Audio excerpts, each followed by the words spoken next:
Welcome to the Oxford Clay Pottery podcast. I'm Catherine Tomlinson and I founded an eco-conscious pottery company called Oxford Clay.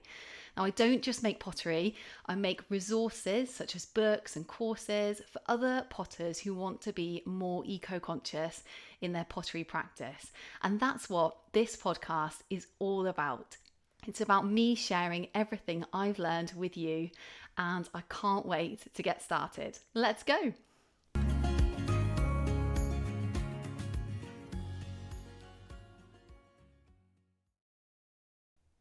Hello, so before we get on with the episode, I wanted to tell you about two completely free guides that I've made just for you about pottery.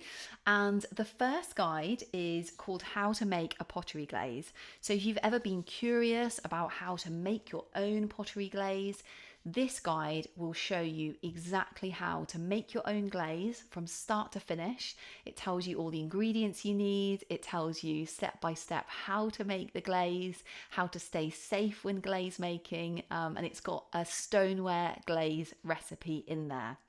And if you've been curious about how to fire pottery, I have also made a guide on electric kiln firing. So this guide will tell you all the different terms that's used in like kiln firing, and what they mean, and it also takes you through the exact firing schedule that I use to do my bisque firing and also stoneware glaze firing. So it's got all the temperatures in there, all the timings in there, and both of these guides are available from the Oxford Clay website at www.oxfordclay.co.uk/resources for potters.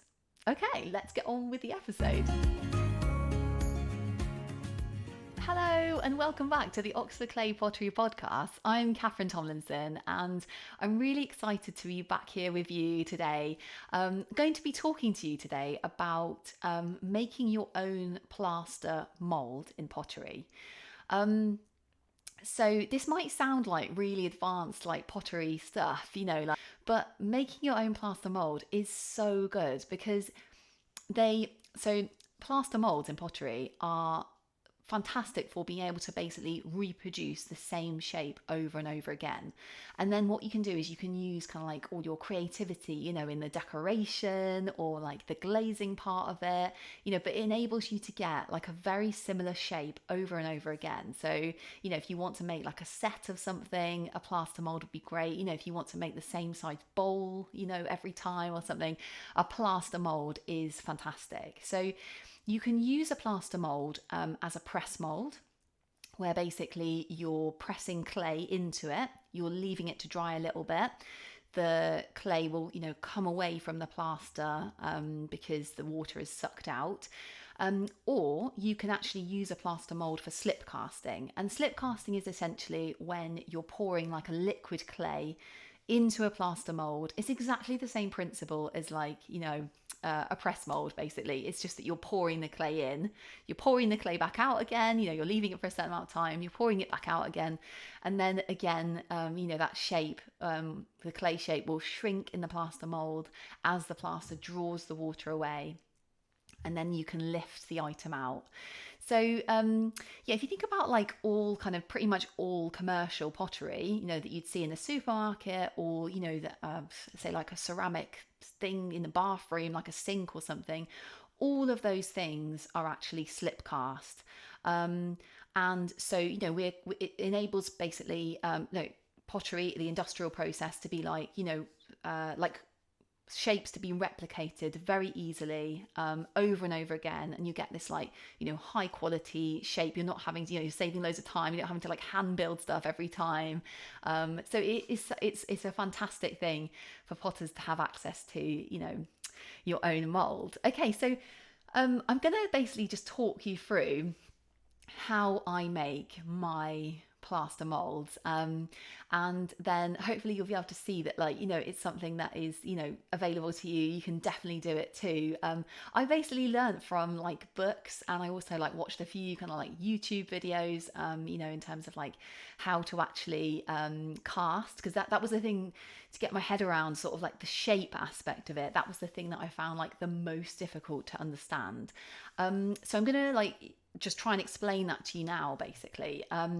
So essentially, when you're making a mold, like a one part mold, so it's called one part because it's basically just one block of plaster and then a kind of, depression that you're going to be like either pouring clay into or pressing clay into. You absolutely need it to not have any overhangs. Okay, so what I mean by that is that the shape you're casting, you're making the mold out of, needs to be wider at the rim than at the base. Okay, so, and that is because when you cast and you make your piece in the mold, you want it to be able to lift out when it starts to dry. So if you think about like a vase shape, if a vase is like, bigger at the base and narrower at the rim, if you tried to cast that in a one part mold, you wouldn't be able to like pull the vase out, when it was drying because it would be bigger at the base and it would get stuck. So that's why things that are that have an overhang, like vases, that they're basically cast in two-part molds. Okay, so we're not going to cover like two-part molds, but essentially, basically, it's just like two halves of the mold that come together and they create this kind of cavern that then you can pour slip into. So I'd say like a one-part mold is just like, a really fantastic way of like getting into mold making.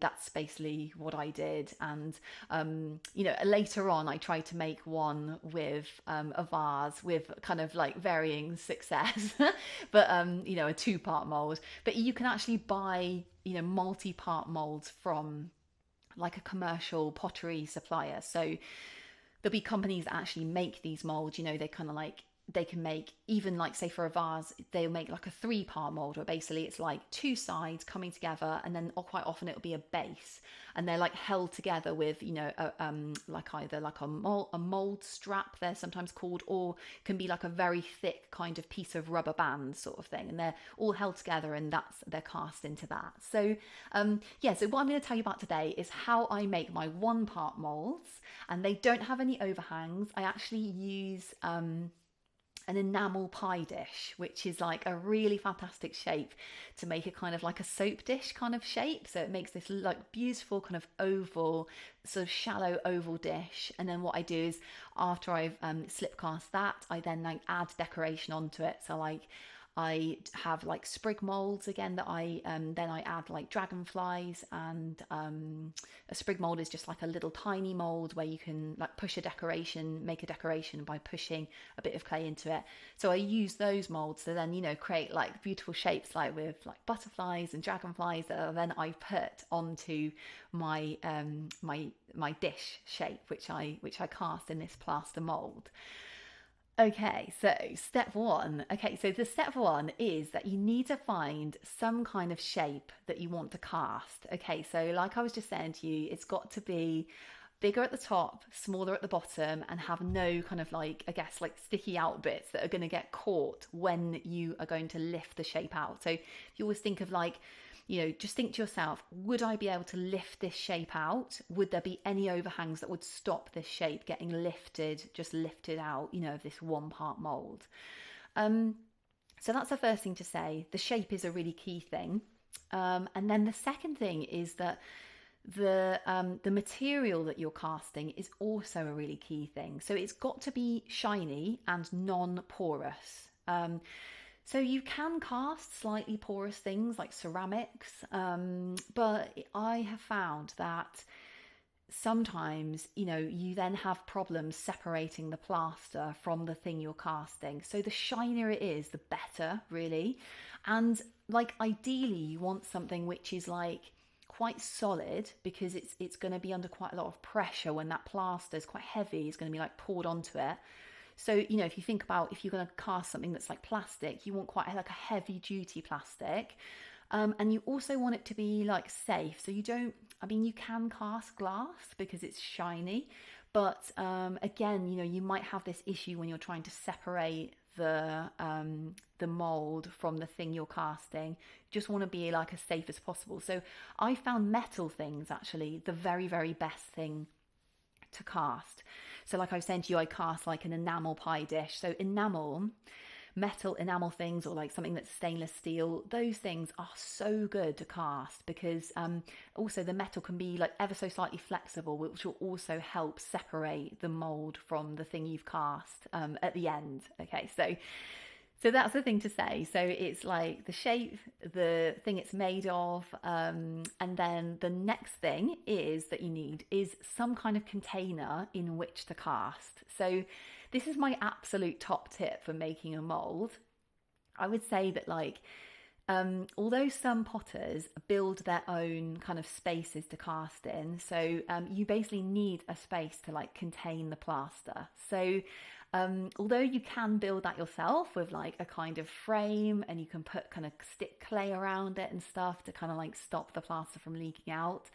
What I found is that the absolute best thing to do is to have some kind of like container already that is like, you know, the plaster is not going to leak out of. So I found like Tupperware pots, you know, like you can get quite large Tupperware pots, you know, that are just like for food and stuff. I've actually found like those plastic pots so good to cast in, because you can pour all the plaster in there over your thing that you're casting, and you know that plaster is not going to run out. And it also just creates a really lovely like mold shape, you know. So those are the three things you need: something to cast, you need it to be, you know, a certain material, nice and shiny, quite solid, and you need something to cast into. So like, you know, a plastic pot is great, or a bucket. Could do a bucket, but the great thing about like a Tupperware pots is that quite often, you know, again, you're going to need that piece of plaster to come out of whatever you're casting. So you're going to need the rim to be bigger than the base, or you're just going to need it to have straight sides. Okay. So yeah, bucket's ideal, you know, because they've got a bigger rim. Tupperware's ideal because they've got a bigger rim. There we go. Right. So, okay, the next thing is, this is the kind of technical bit, I suppose. The next thing you need to do is you need to actually put your thing that you're going to cast in situ into the Tupperware pot. So just for the purposes of this episode, this is how I do it. Basically, I just want to tell you about like me casting into this Tupperware pot. So I basically use, it's quite a large Tupperware pot. You know, maybe sort of like, I don't know, maybe like 2 litres big. And what I do is I use an enamel pie dish and I turn it upside down so that you're basically going to be casting around the base of the dish. So the base of the dish is going to become the inside of your mould, because you're going to be pouring plaster on top of it. So I hope that makes sense. It's basically like, you're always going to be casting the base of something. So if you kind of like, you know, if you're always thinking like, oh, that's a nice shape, you're not going to be ever casting the inside of it. You're going to be casting the outside of it, because that's going to create like the space that you're going to be then, you know, that's going to create your mold basically. So if, it's quite hard to look at things just normally, like when you go to the supermarket and stuff, or like, you know, when you're like in a charity shop or something, you start to think of everything like, oh, could I cast that? Or like, oh, I wonder how that would cast and stuff. And you're always looking for the kind of profile of it, the outside, the base of it. And that's the thing that's going to be cast basically.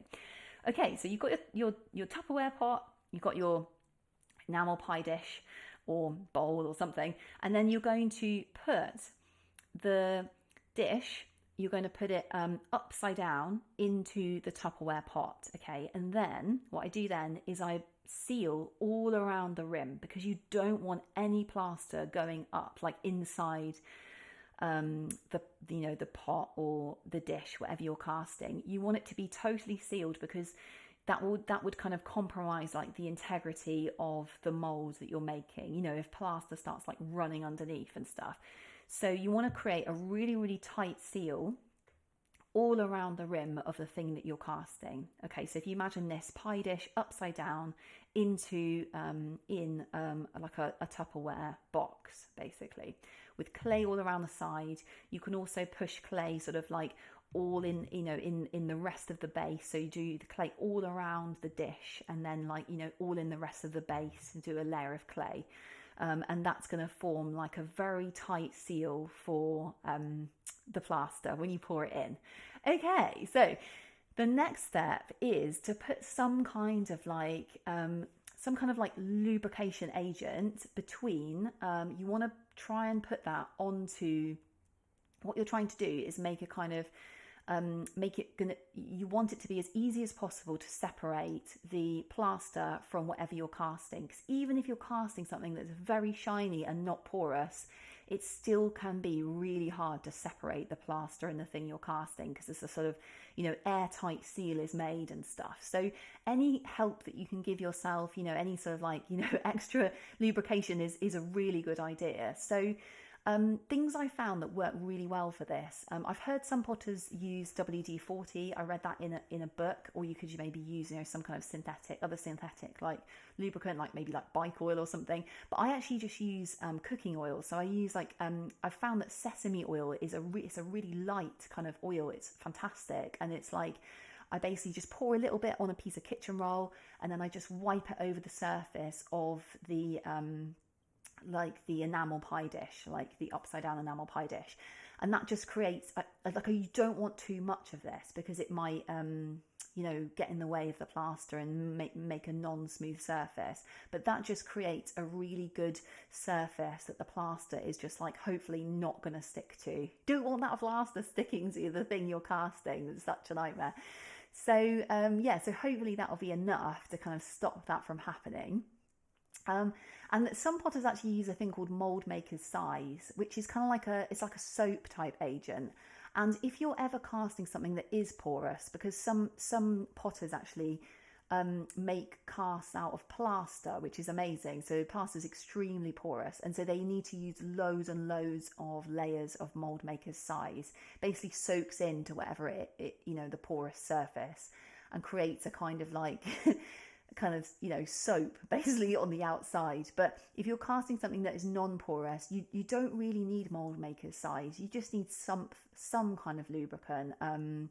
Mold maker's size is quite tricky as well, because it can kind of react with the plaster. If you use too much, it can often kind of make your mold like not very smooth, because it's sort of like, you know, the soap in there sort of thing. So I found that cooking oil is actually like a great thing to use, just a teeny weeny bit, just like rubbed on to your thing that you're casting. Okay, so now for the exciting bit. You're going to be mixing up some plaster of Paris that you're going to be then pouring on top of your shape in the Tupperware dish. Okay, so I always get a bit nervous at this stage actually when I'm doing it, because like it's a bit like time is like ticking away. You know, as soon as you add water and plaster together, you've only got a certain amount of time to actually do your thing, do what you need to do before it like sets, and then you know, you could potentially have like plaster disaster on your hands. So my top tips for using plaster, firstly, use cold water to mix it up. If you use hot water or warm water, like I did once, it basically sets it really fast, and you have like no chance to make your mold, to pour it around your thing. So you've really got to use cold water. The next top tip is to mix it really, really well. Now, this might seem like kind of counterintuitive. You think, oh, if I'm mixing it really well, it's probably going to set quicker and stuff, but it's so important to mix it really well to get a smooth plaster. So I usually mix it with a spatula, and then I actually use, you can actually use an electric kind of stick blender, you know, like you would use in the kitchen for like making soups or something. That is actually great for like zhuzhing it, you know, like sort of really, really mixing it, making sure it's really well mixed.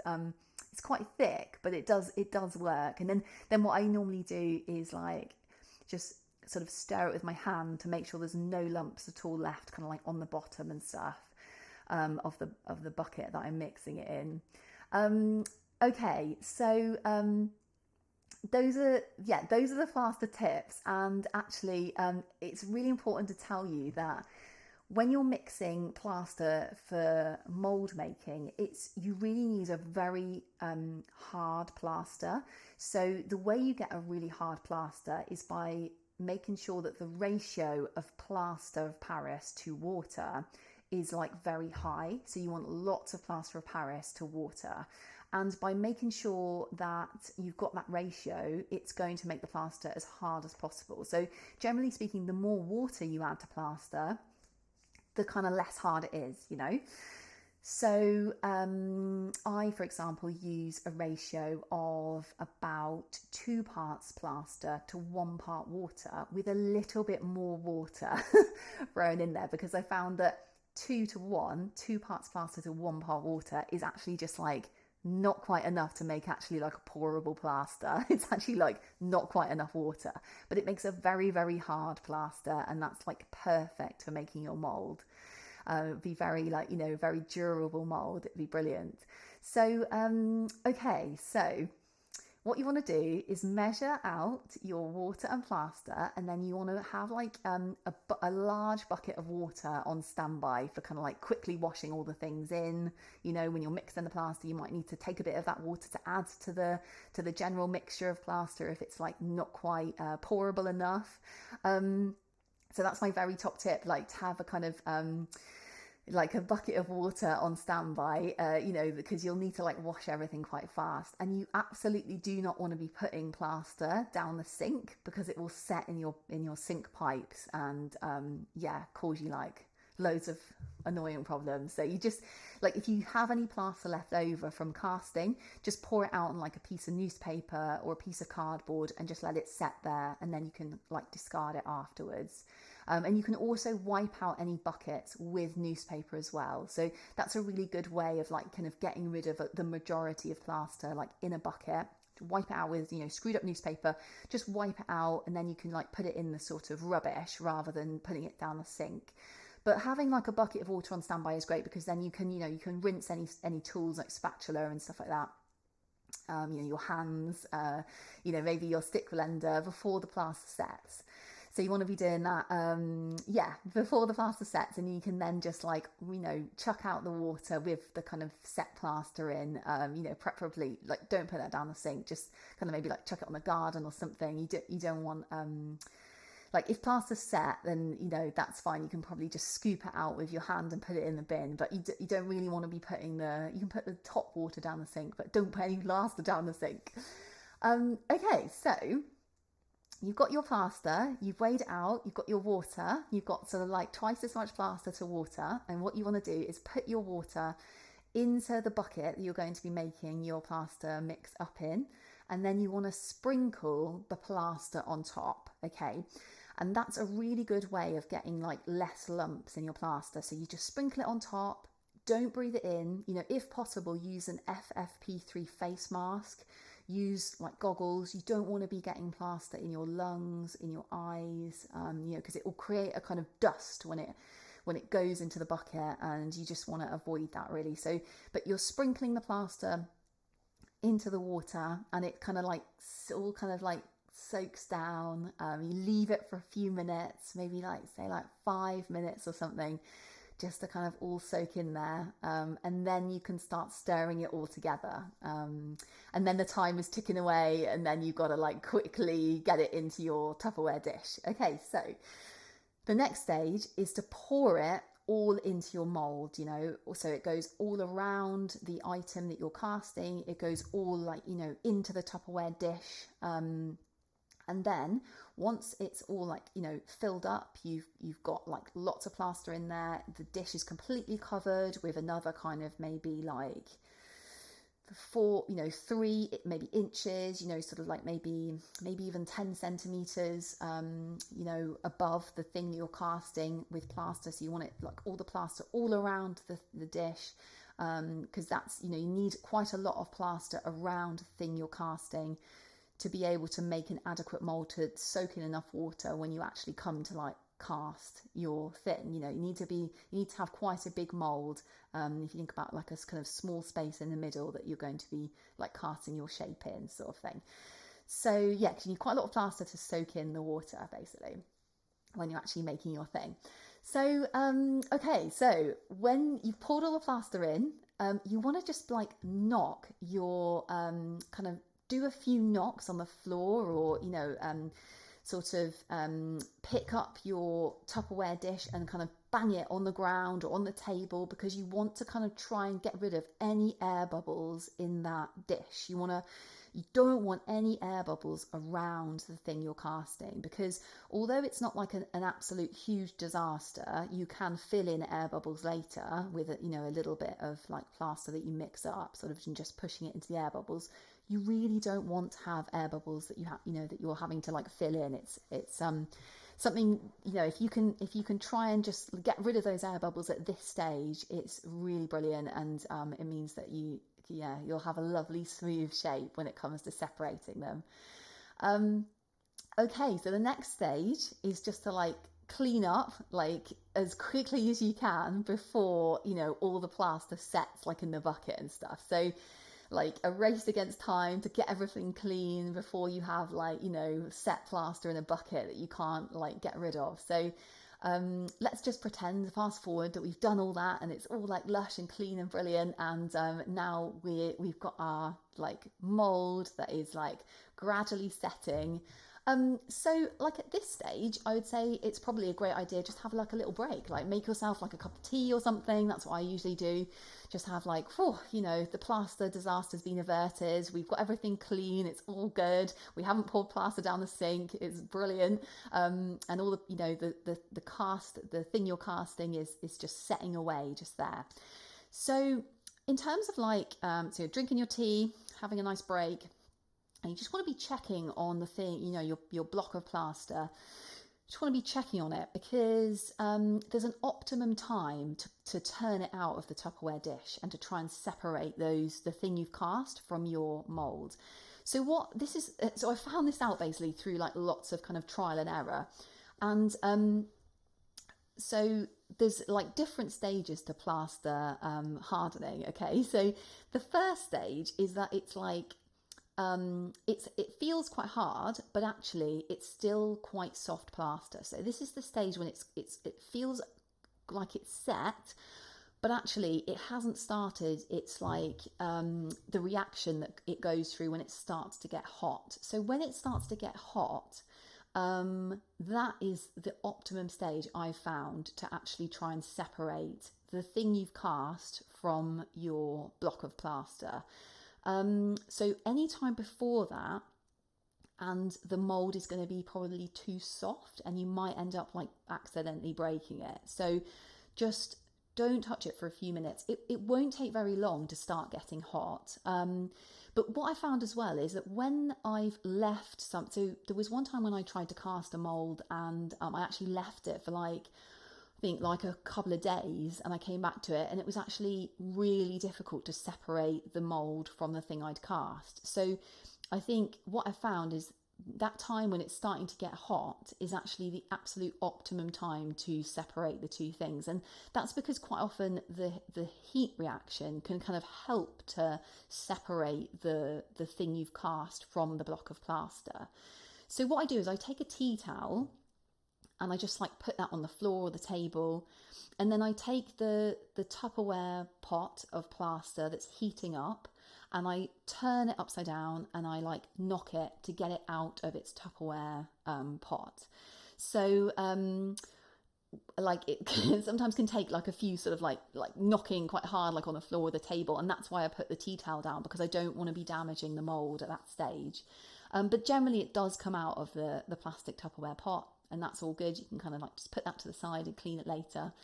And then what I then do, so then you're left with this kind of, enamel pie dish, like in a block of plaster, and hopefully no plaster is kind of run underneath, so you've got your clay. So I basically take the clay away from the outside, but quite often whatever you're casting, the pie dish or something, will be stuck in the plaster. And it's at this stage where you've just got to be like super careful when you're trying to separate them, because this is quite often when you can damage a mould.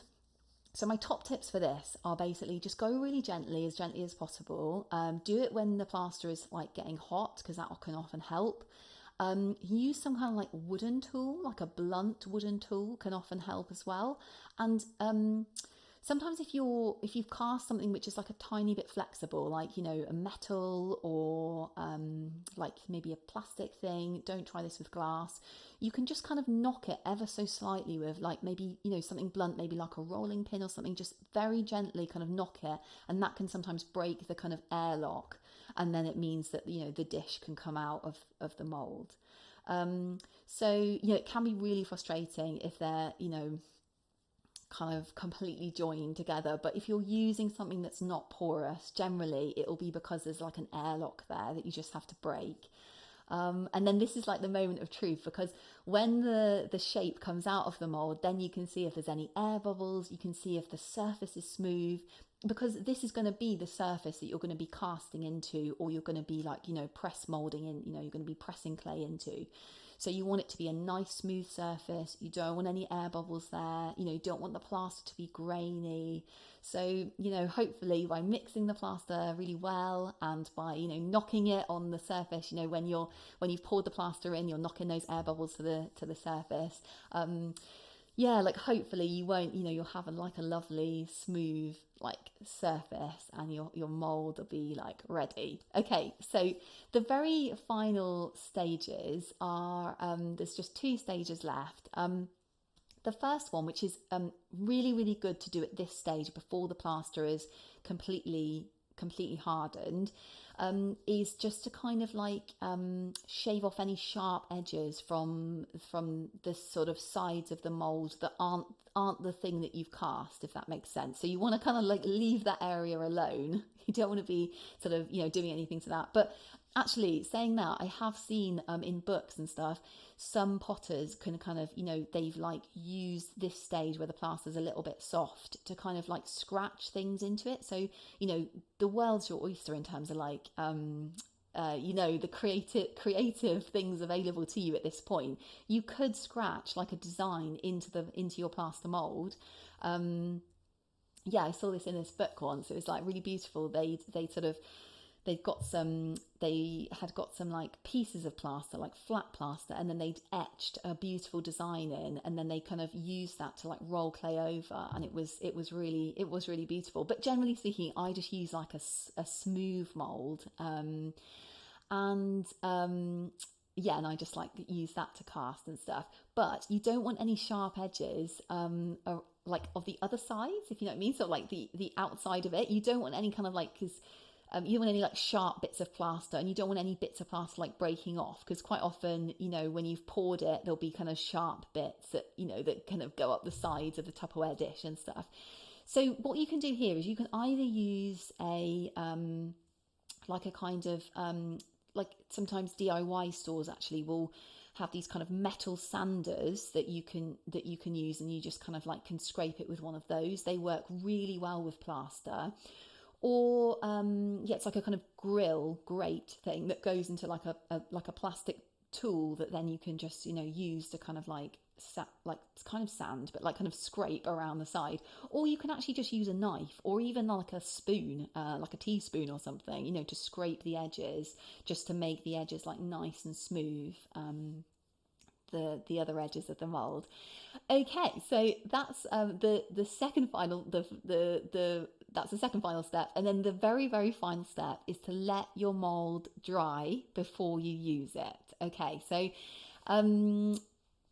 I read in a book that you absolutely shouldn't dry plaster by heating it. Okay, so it might seem like, oh, this is great, I can just like dry it, you know, in a kiln, or I can dry it on top of the kiln or something, or, you know, in a heated, like on a radiator or something like that. But in this book, it was basically saying don't dry it with heat, because you can end up like compromising the integrity of the plaster. So plaster apparently doesn't like to be heated too hot, and so, you know, you can end up basically damaging your mold, all your hard work, you know, like. So it was saying, if you want, in this book that I read, it was saying if you wanted to dry your mold a bit faster, you can like pass a lot of air over it. So say like dry it outside on a windy day, a few windy days, or you can have a fan kind of like putting air over it, sort of thing.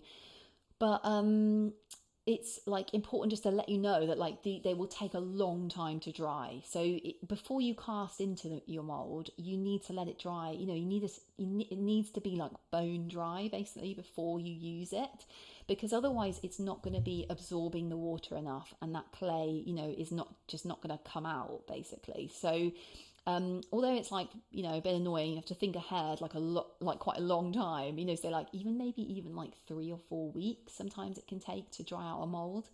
I actually just dry mine on like a cooling rack that you'd use for like a cake or something. If you bake a cake, you turn it out on the rack that you can just get from the supermarket. I actually just dry them on those, and I just generally dry them for about 3-4 weeks before using them.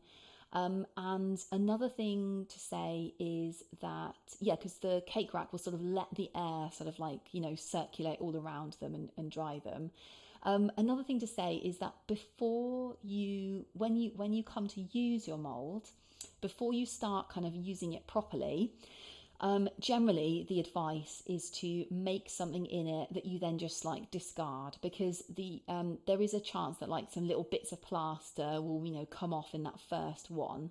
The first one you either slip cast or use as a press mold, and so what they say is like discard the first one that you use in that mold, and then from then on you can just start using it, use your mold, slip cast in it, use it as a pressed mold.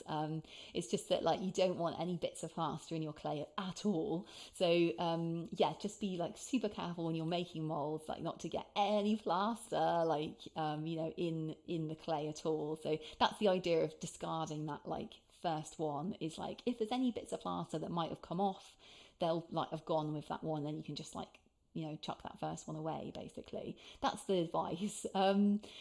So I hope that's been like interesting in terms of like hearing how like I make a mold. Like I said to you, I made one yesterday out of like this enamel pie dish in a Tupperware pot. It's good. I always get a little bit stressed when it's like the plaster time, I have to say, but once I get through that, it's okay. It's like quite a lot of like washing up and stuff, but it is so worth it, because you get this like beautiful shape that you can just use over and over again.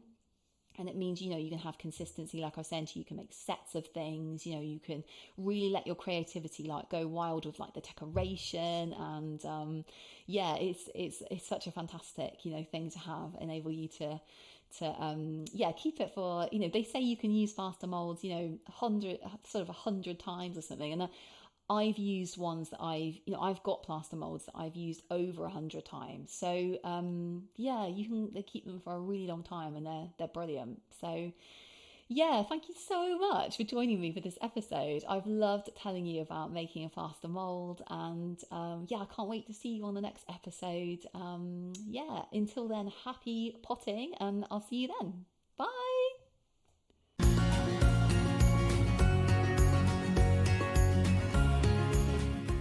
Thank you so much for joining me for the Oxford Clay Pottery podcast. If you're interested in learning more about Oxford Clay or eco-conscious pottery, there's so much for you on the Oxford Clay website. There's books, e-courses, there's a blog on there, loads of other podcast episodes, and I can't wait to share it with you. The web address is oxfordclay.co.uk. I'll see you over there.